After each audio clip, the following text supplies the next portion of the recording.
Let's talk tension just a little bit. Now, in my classes, when we talk about sewing machine tension, we find ourselves hardly adjusting it. And here's why. Number one, if you use a good quality thread in both your needle and the same thread in your bobbin, your machine should have balanced stitches. Leaving your tension at 4, that's kind of the happy medium up here, is going to give you some nice balanced stitching.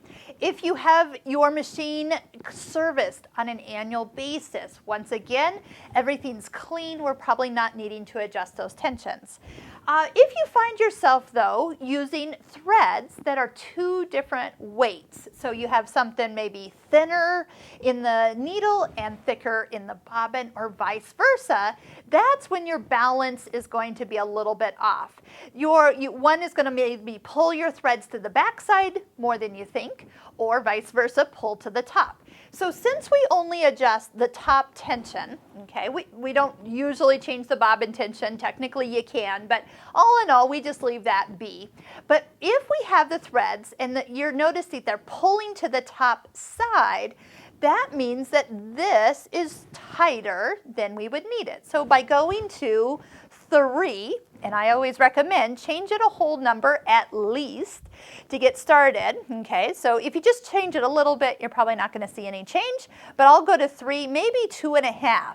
Then I will see a change in my stitch. Hopefully those stitches are kind of laying flatter than they were, possibly going even more if necessary. It just depends on what your threads are.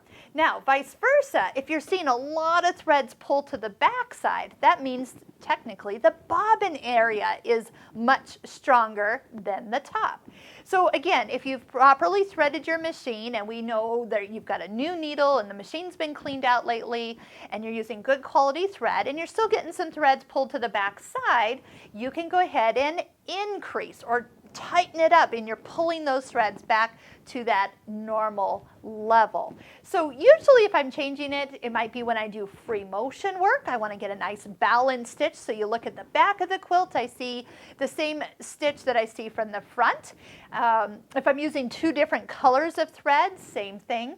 But as soon as I put some thread in that is of a different weight, like a clear thread, I may be putting clear thread up here and I have a normal thread in my bobbin, yes, things are going to need to be adjusted. And if you don't remember which way to go, if you make it one direction and it makes it worse, you just need to go the other direction and it will make it better. So again, just don't be afraid to turn it when you know everything else is perfect. This is not my go-to fix when I have sewing machine problems. Keep in mind your needle, your thread, your underneath your machine being clean, your bobbin even just being in correctly, using the correct bobbin, the correct needle for the thread you've used. There's a lot of variables with sewing, but my last thing I change is tension, unless it's because I have 2 different weights of thread in the machine and truly they are unbalanced, and then the tension can get them rebalanced. So again, leave that to the last thing you change, fix everything else first. Tension is the last thing that you touch when you have a sewing machine problem.